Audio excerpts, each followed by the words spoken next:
Naalala mo pa ba ang huling beses na binigyan ka ni tatay ng regalo? Hindi laruan, hindi pera, hindi kahit anong bagay na mabibili sa mall, kundi isang bagay na noong una mong tinanggap, baka hindi mo pa naintindihan ang halaga. Madalas, iniisip natin na ang tunay na regalo ay yung makintab. Maganda ang balot, may laso, may presyo. Pero paano kung ang regalo ni tatay ay isang kahon lang na gawa sa lumang kahoy? At sa loob nito, walang ginto, walang pera, kundi mga alaala, mga aral, at isang mensahe na magpapabago sa paraan ng pagtingin mo sa buhay. Ito ang kwento ni Ramon, isang batang lumaki sa hirap, pero may amang kailanman ay hindi sumuko.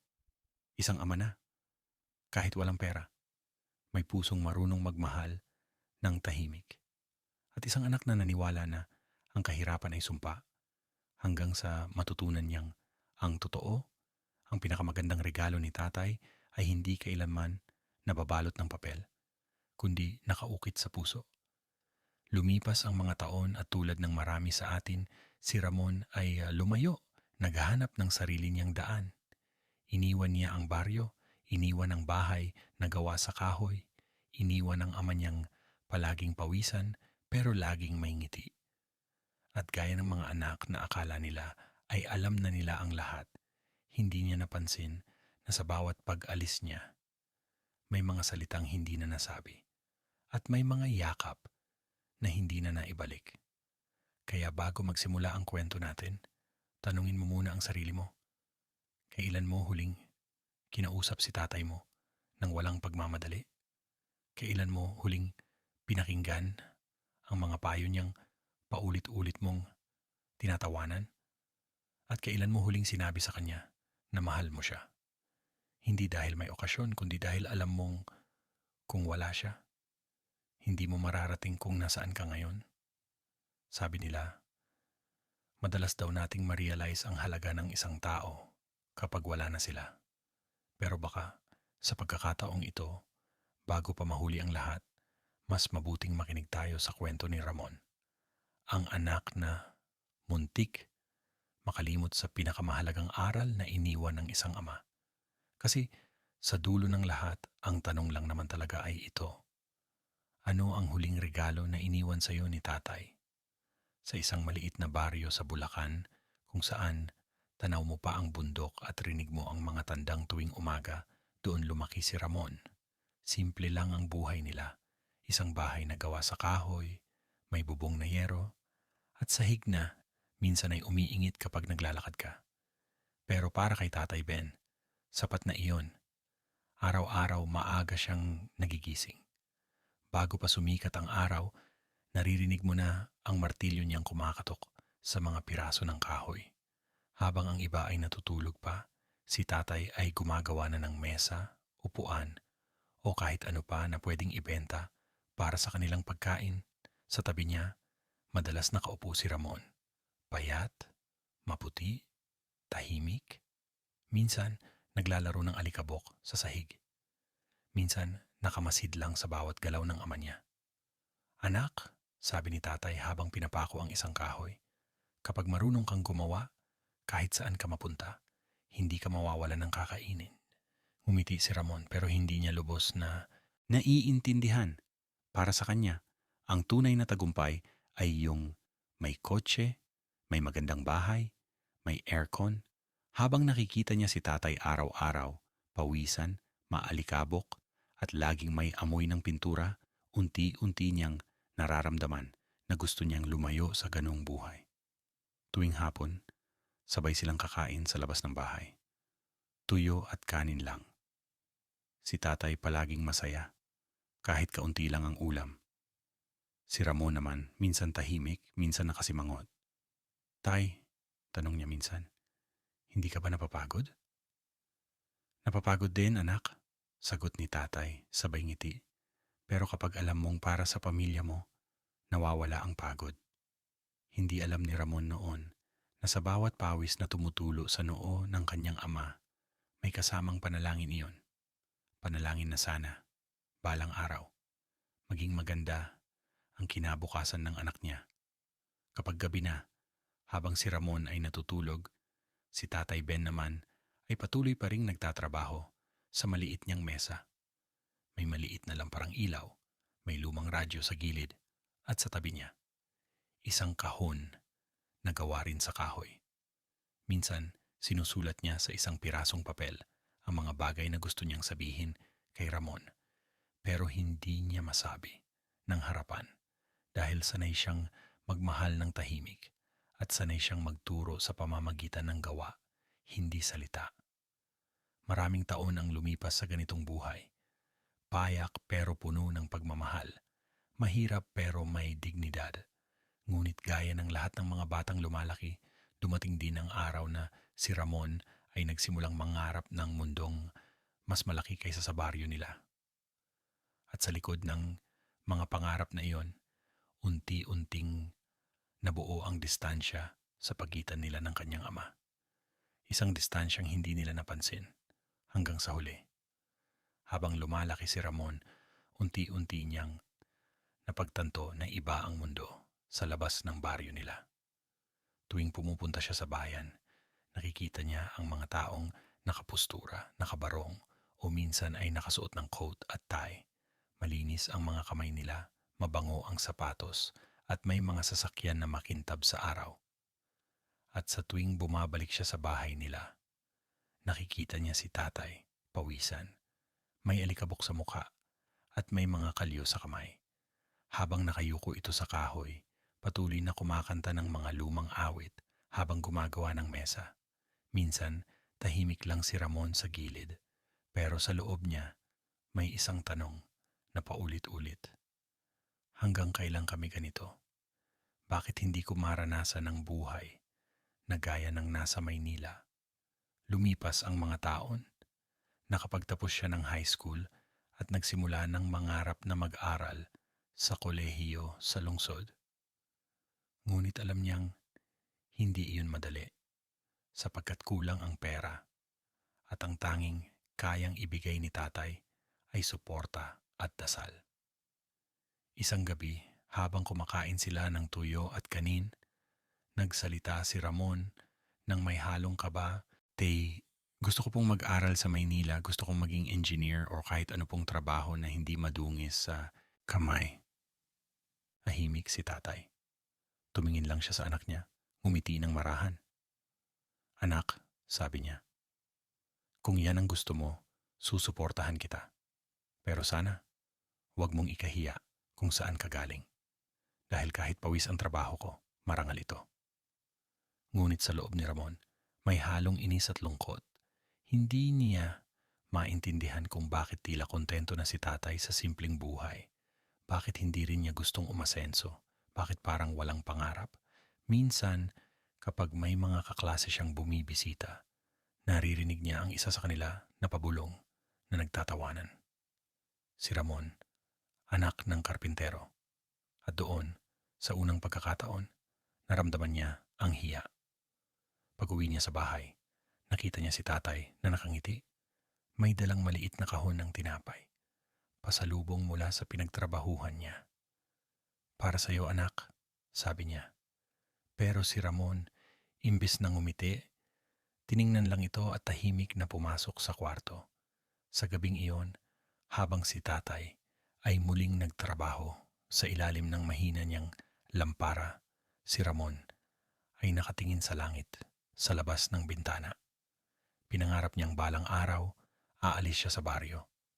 Balang araw, magiging matagumpay siya. At kapag bumalik siya, hindi na siya muling magiging anak ng karpintero. Siya na ang magiging taong kayang magbigay ng buhay na maganda para sa sarili niya. Hindi niya alam, sa sandaling iyon, ang mga pangarap na magdadala sa kanya sa taas ay siya ring magiging dahilan kung bakit siya babagsak sa pinakamalalim na pagsisisi ng kanyang buhay. Mainit ang hapon ng araw na yon. Si Tatay Ben ay nagkukumpuni ng sirang mesa sa ilalim ng puno ng mangga. Si Ramon naman, bagong dating mula sa bayan, may daladalang envelope, aplikasyon para sa scholarship sa Maynila. Tahimik muna siya, pero sa loob, nag-aalab ang damdamin. Matagal na niyang gustong sabihin sa ama ang nasa puso niya at sa wakas, hindi na niya napigilan. Tay, sabi niya, ayoko na ng ganitong buhay. Gusto kong mag-aral sa Maynila. Gusto kong umasenso. Hindi ko gustong tumanda na ganito. Napahinto si tatay sa pagpukpok. Tumingin sa anak niya. Mabagal, may halong pagod at gulat. Anak, hindi kita pinipigilan mangarap. Pero tandaan mo, hindi mo kailangan ikahiya kung saan ka nanggaling. Ang trabaho ng karpintero hindi marumi. Marangal ito. Huminga ng malalim si Ramon. Ramdam niya ang init ng galit at sama ng loob na matagal niyang tinatago. Marangal nga tay, pero hanggang kailan tayo ganito? Hanggang kailan tayo pawis, pagod, pero walang pera? Gusto ko naman pong makatikim ng buhay na hindi puro kahoy at alikabok. Tahimik lang si tatay. Tiningnan lang niya ang mga kamay niyang puno ng kalyo. Ang parehong kamay na gumagawa ng lahat para sa pamilya niya. Maya-maya, nagsalita siya, mabagal, pero buo. Anak, mas mabuting kamay na may pawis kaysa sa kamay na marumi sa kasinungalingan. Hindi ko kayang ibigay sa iyo ang kayamanan ng mundo, pero kaya kong ituro kung paano ka magiging tao. Ngunit sa halip na maintindihan, lalo lang nagalit si Ramon. Nanginginig ang boses niya, may halong luha pero pilit pinipigilan. Hindi ko kailangan ng kamay na iyan, tay. Gusto ko ng buhay na maayos, ayokong maging kagaya mo. Tumahimik ang paligid, walang hangin, walang ingay, tanging mga salitang iyon ang umaling-aungaw sa tenga ni tatay. Dahan-dahan niyang ibinaba ang martilyo. Ngumiti siya, pero bakas sa mukha niya ang sakit. Lumapit siya kay Ramon at marahang sinabi, balang araw anak, maiintindihan mo rin. At sana, kapag dumating yon, hindi pa huli ang lahat. Tumingin si Ramon sa ama niya. Sa unang beses, hindi niya nakita ang lakas ni tatay, kundi ang katandaan, ang panghihina at ang kalungkutan. Tinalikuran niya ito at pumasok sa bahay nang walang salitang binitiwan. Sa labas, si tatay ay muling bumalik sa kanyang mesa. Kinuha ang martilyo at nagsimulang magpukpok muli. Pero sa bawat hampas, tila mas mabagal na, mas mabigat. Para bang bawat tunog ng martilyo ay nagsasabing, anak, mahal kita. Pero alam kong hindi mo pa ako nauunawaan. At sa araw na yon, ang pagitan ng mag-ama ay nagsimulang maging pader. Isang pader na itinayo hindi ng kahoy, kundi ng mga salitang masakit at ng katahimikang hindi na madaling basagin. Kinabukasan, maagang nagising si Ramon. Tahimik niyang inayos ang ilang piraso ng damit, nilagay sa lumang bag na dati gamit ni tatay noong binata pa ito. Hindi siya nagpaalam ng maayos. Ayaw niyang marinig pa ang mga salitang alam niyang mahirap tanggihan. Sa labas ng bahay, nakatingin lang si Tatay Ben. Walang imik, pero malinaw ang lahat sa mga mata niya. Alam niyang aalis na ang anak niya. Lumapit si tatay, dala ang isang maliit na supot na may lamang baon, tinapay at itlog. Anak, sabi niya, wala man akong maibigay na marami, pero sana kahit to makasama mo sa biyahe. Hindi tumingin si Ramon. Kinuha lang niya ang bag at sa malamig na tinig sumagot, Oo tay, salamat. Habang naglalakad siya palayo, ramdam niya ang bawat yabag sa lupa. Bawat hakbang, parang may bigat. Gusto niyang lumingon, pero pinili niyang hindi. Sa isip niya, kailangan niyang maging matatag. Kailangan niyang ipakita na kaya niyang tumayo sa sariling paa. Mula sa malayo, sumigaw si Tatay Ben, Mag-iingat ka anak. Ngunit natangay na ng hangin ang boses niya. At si Ramon, tuluyan nang nawala sa paningin ng amang. Nakatayo pa rin sa gitna ng alikabok ng kalsada. Nang gabing iyon, mag-isa si tatay sa hapagkainan. Isang plato lang ang nakahain. Sa tabi ng pinggan ni Ramon, may nakalagay pa ring kutsara't tinidor, parang umaasang uupo pa rin siya ron. Tahimik si tatay. Pinagmasdan niya ang mesa na ginawa nilang mag-ama noon. May mga gasgas, may mga bakas ng panahon, pero iyon ang tanging testamento ng mga panahong magkasama pa sila. Dahan-dahan niyang inilabas ang maliit na kahon mula sa ilalim ng mesa. Binigyan niya ito ng 3 hampas ng martilyo, hindi para siraing muli, kundi para tiyaking matibay, maayos at handang ipasa sa tamang panahon. Sa loob ng kahon, nilagay niya ang lumang martilyo, ang maliit na notebook kung saan siya sumusulat ng mga paalala at isang papel na may maikling sulat. Para kay Ramon, kapag dumating ang araw na kailangan mong maalala kung sino ka. Mula sa gabing iyon, araw-araw pa ring nagtatrabaho si Tatay Ben. Pero mas madalas na siyang tahimik. Minsan, tinitingnan niya ang daan papuntang bayan. Umaasang baka sa isang araw, may isang binatang lalaking babalik at tatawagin siyang muli ng salitang Tay. Ngunit ang panahon ay mabilis. Ang mga araw ay naging buwan. Ang mga buwan ay naging taon. At habang si Ramon ay patuloy na lumalakad, papalayo sa kanyang pinanggalingan, ang distansya sa pagitan nilang mag-ama ay hindi lang sukatan ng layo, kundi ng mga salitang hindi na nila nasabi at mga yakap na hindi na naibigay. Pagdating ni Ramon sa Maynila, parang ibang mundo ang bumungad sa kanya. Mataas ang mga gusali, maliwanag ang mga ilaw, at kahit 10 oras ng gabi, buhay pa rin ang mga kalsada. Ang mga tao ay nagmamadali, abala. Bawat isa ay may layuning kailangang abutin. Sa una, napahanga siya. Parang lahat ng pangarap niya ay unti-unting nagiging totoo. Nakakita siya ng trabaho bilang part-time messenger habang nag-aaral sa kolehiyo. Pagod man, masaya siya kasi pakiramdam niya malapit na siyang makawala sa kahirapan. Araw-araw, maaga siyang pumapasok, gabi na kung umuwi. Tinitiis niya ang init ng jeep, ang gutom at ang pagod. Pero sa bawat araw na lumilipas, unti-unti rin niyang nakakalimutan ang amoy ng kahoy, ang tunog ng martilyo at ang mga salitang madalas sabihin sa kanya ni Tatay Ben. Ang marangal na kamay, sabi noon ni Tatay, ay hindi napapagod magmahal. Pero ngayon abala si Ramon sa paghabol sa tagumpay. Hanggang sa halos wala na siyang oras para sa mga bagay na dati niyang minamahal. Nang makatapos siya ng kolehiyo, nakahanap agad siya ng trabaho bilang engineer. Suot niya ang coat at tie na dati pangarap lang niya.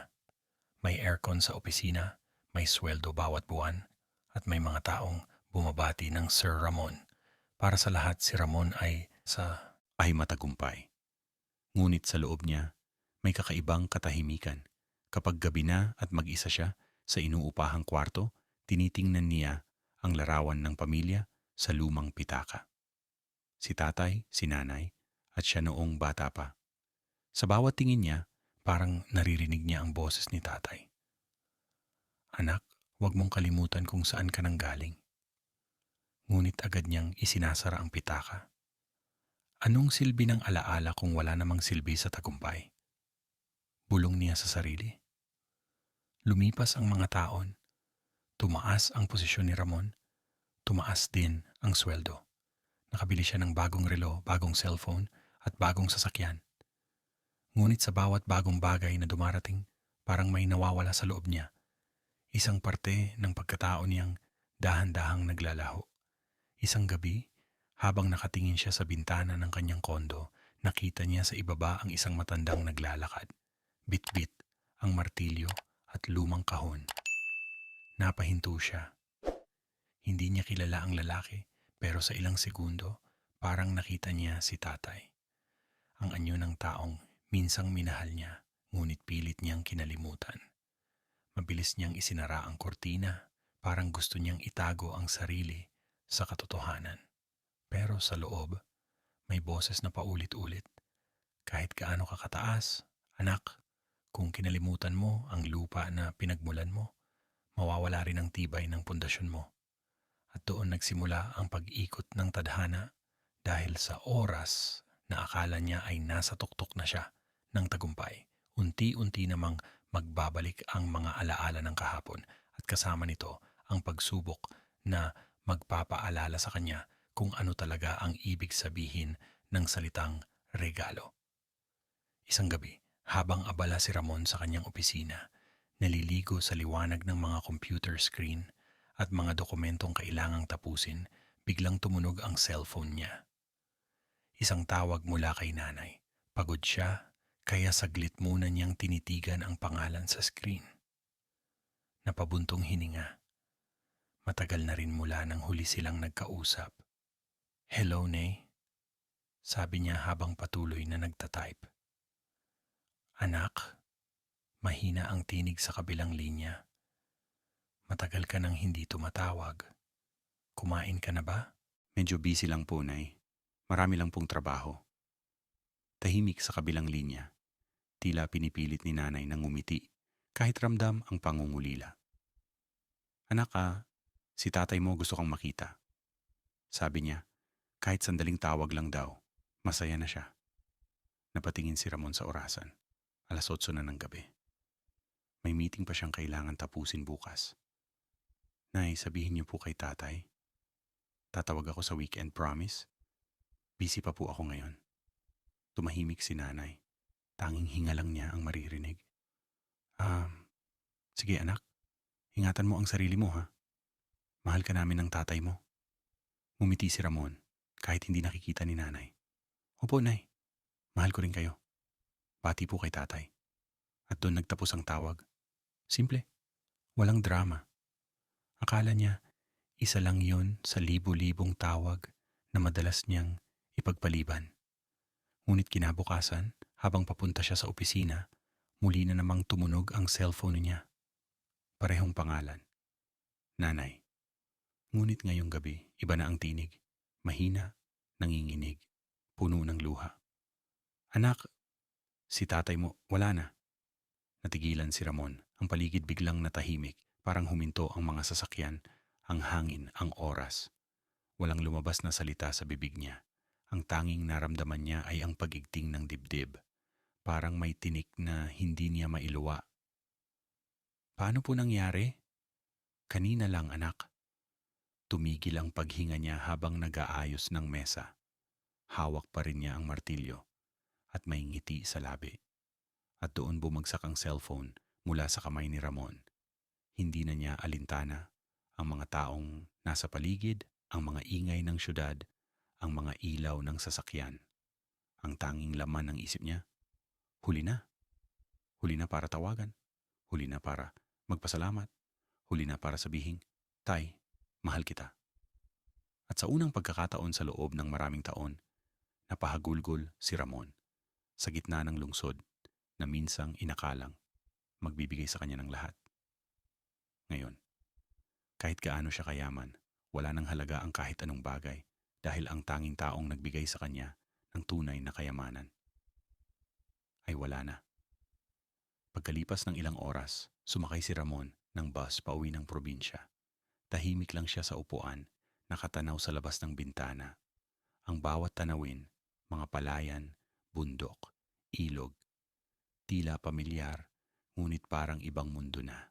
Sa bawat pagdaan ng bus, bumabalik sa isip niya ang mga sandaling iniwan niya.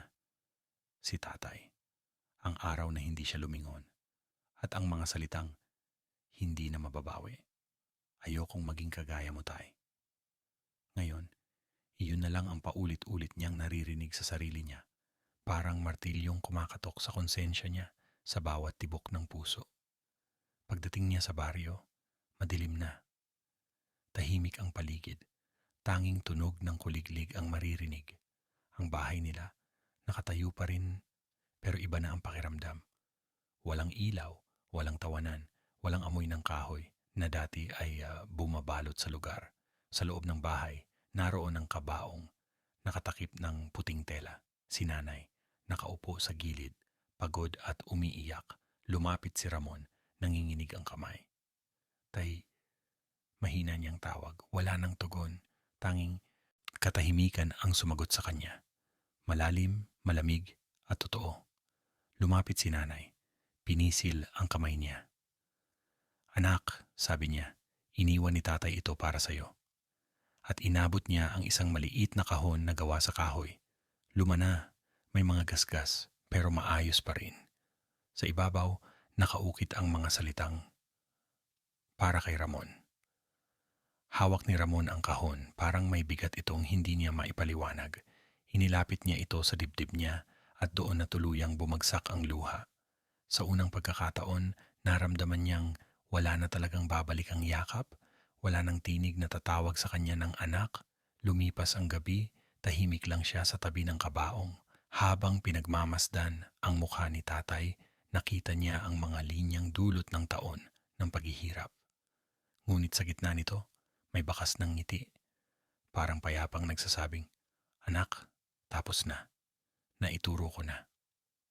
Kinabukasan, bago ilibing si tatay, dinala ni Ramon ang kahon sa kanyang kwarto.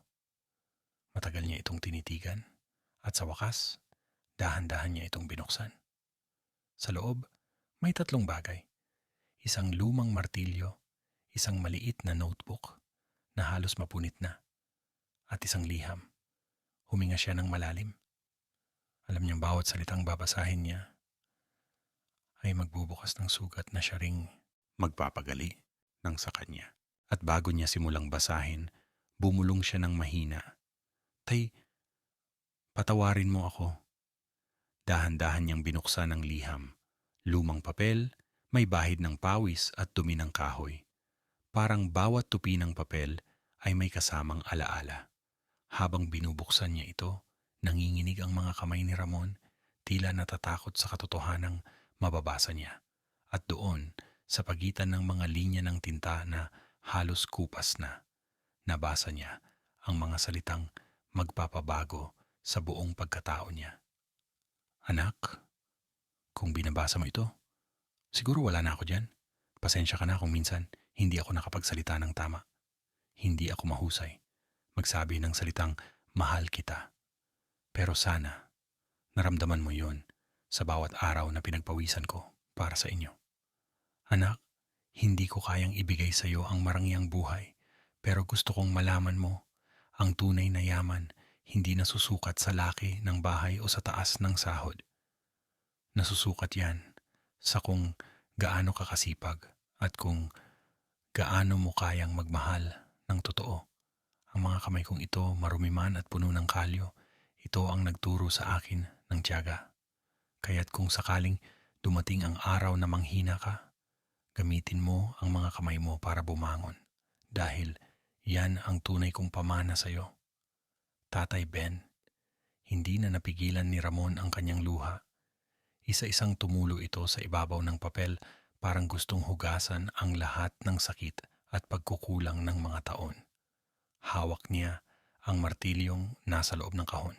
Mabigat ito, lumang-luma na, pero sa bigat nito, naramdaman niyang parang hawak niya ang mga taon ng sakripisyo ni tatay.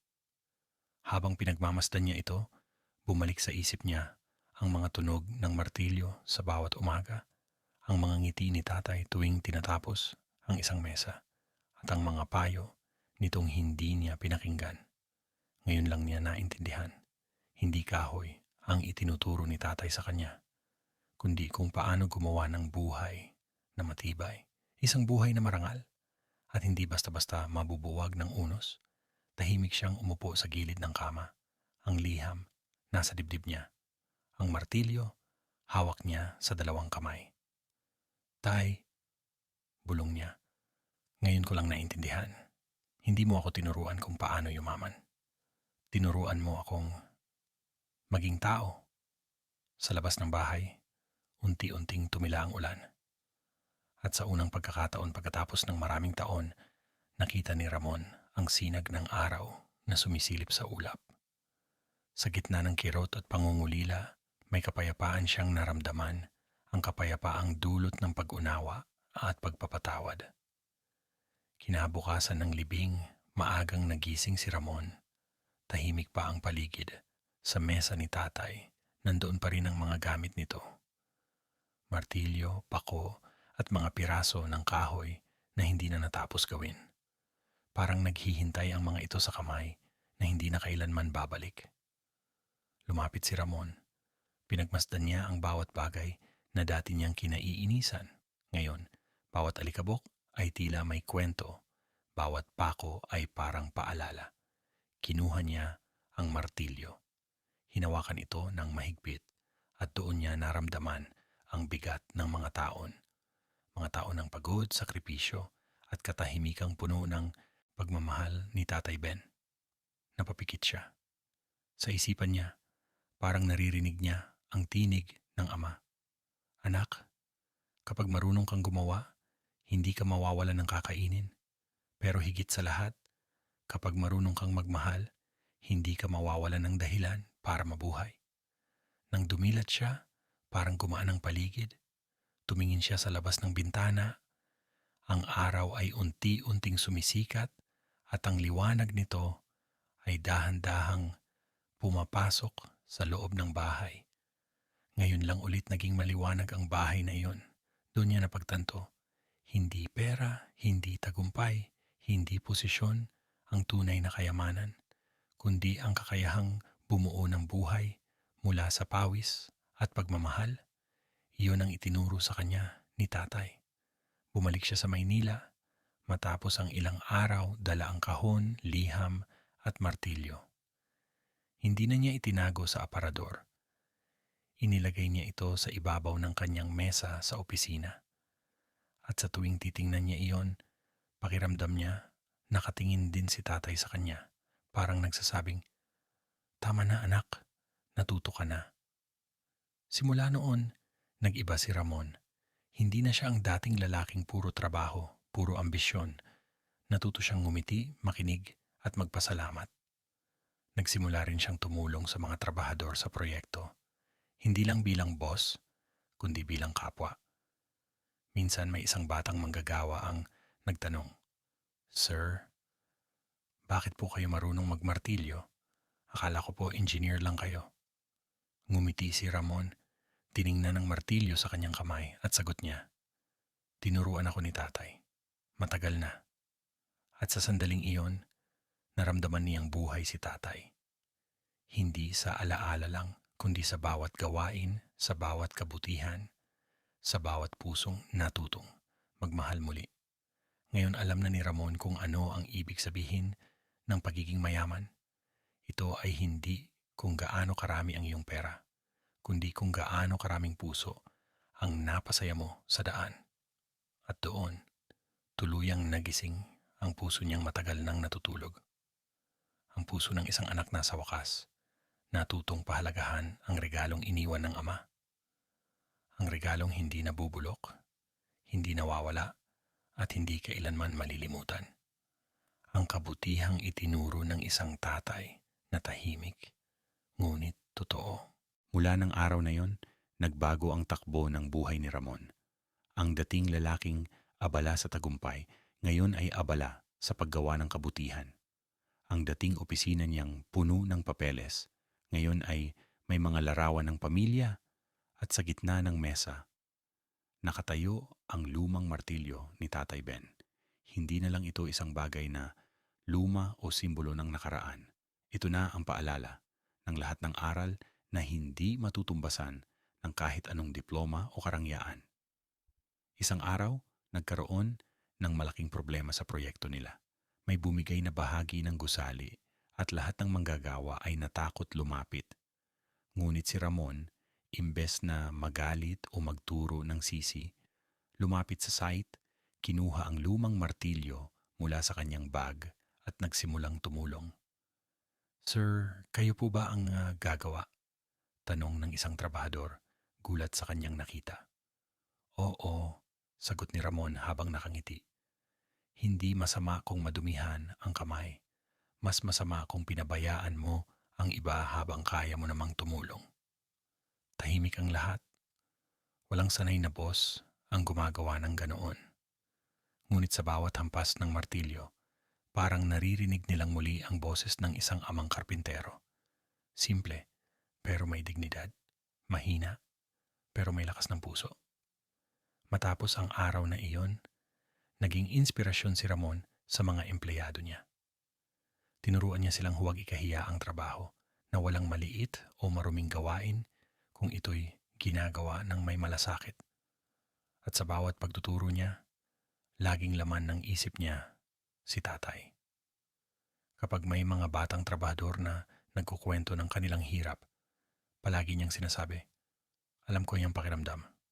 Pero tandaan mo, kapag marunong kang gumawa, marunong ka ring magmahal at yun ang kayamanang hindi ninanakaw.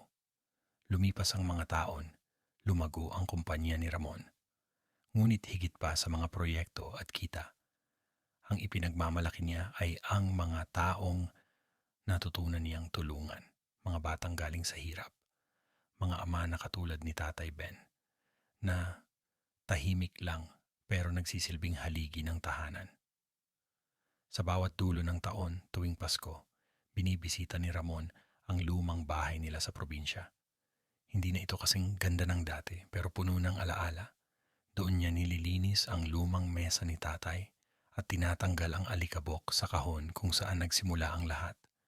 Pagkatapos, nauupo siya sa lumang silya at tinitingnan ang martilyong nakasabit sa pader. Sa bawat sandaling iyon, parang naririnig niyang muli ang tinig ng ama. Anak, tandaan mo, ang marangal na kamay, hindi napapagod magmahal. At doon niya napagtanto, ang tunay na pamana ng ama ay hindi ang iniwang bagay, kundi ang itinuro niyang paraan ng pamumuhay.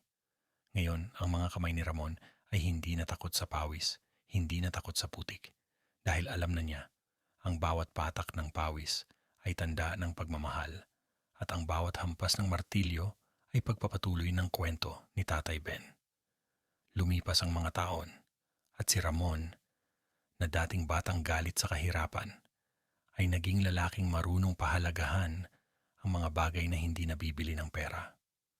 Isang umaga, habang nakaupo siya sa lumang bahay nila sa probinsya, tinitingnan niya ang pader kung saan nakasabit pa rin ang martilyo ni Tatay Ben. May kalawang na ito, ngunit sa bawat bakas ng panahon, nandoon pa rin ang lakas, ang kasipagan at ang pagmamahal na itinuro ng kanyang ama. Tahimik lang siya roon. Walang salita, walang luha, pero puno ng pasasalamat. Kinuha niya ang maliit na notebook na iniwan ni tatay at sa likod ng pahinang huling sinulatan ng ama, isinulat niya ang sarili niyang mensahe. Tay, hindi mo ako iniwan ng kayamanan, pero iniwan mo ako ng karunungan. Hindi mo ako tinuruan kung paano yumaman, pero tinuruan mo akong maging marangal. At kung may isang bagay akong ipapamana sa mga susunod sa akin, yun ay ang kabutihan mong hindi kailanman kumupas. Ngumiti siya at sa unang pagkakataon, hindi niya naramdaman ang lungkot sa alaala ng ama, kundi kapayapaan. Alam niyang hindi na sayang ang bawat pawis, bawat pagod at bawat aral na iniwan ni Tatay Ben.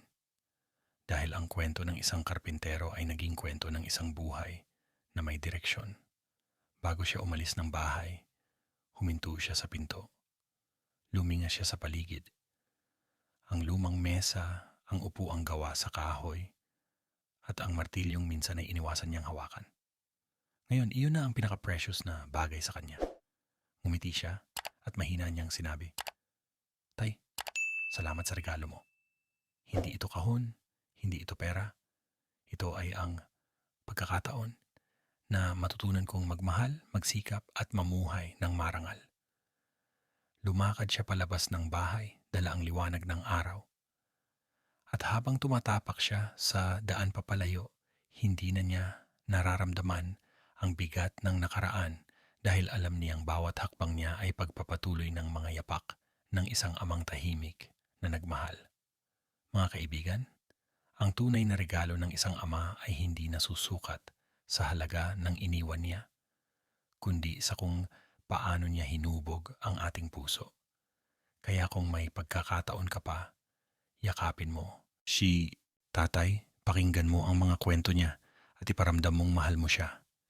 Hindi dahil sa kaniyang nagawa, kundi dahil sa kung sino siya sa buhay mo. Ang pamana ng isang ama ay hindi ginto, hindi pera, hindi ari-arian, kundi ang dangal, kabutihan at pag-ibig na itinuro niyang dalhin natin hanggang sa huli.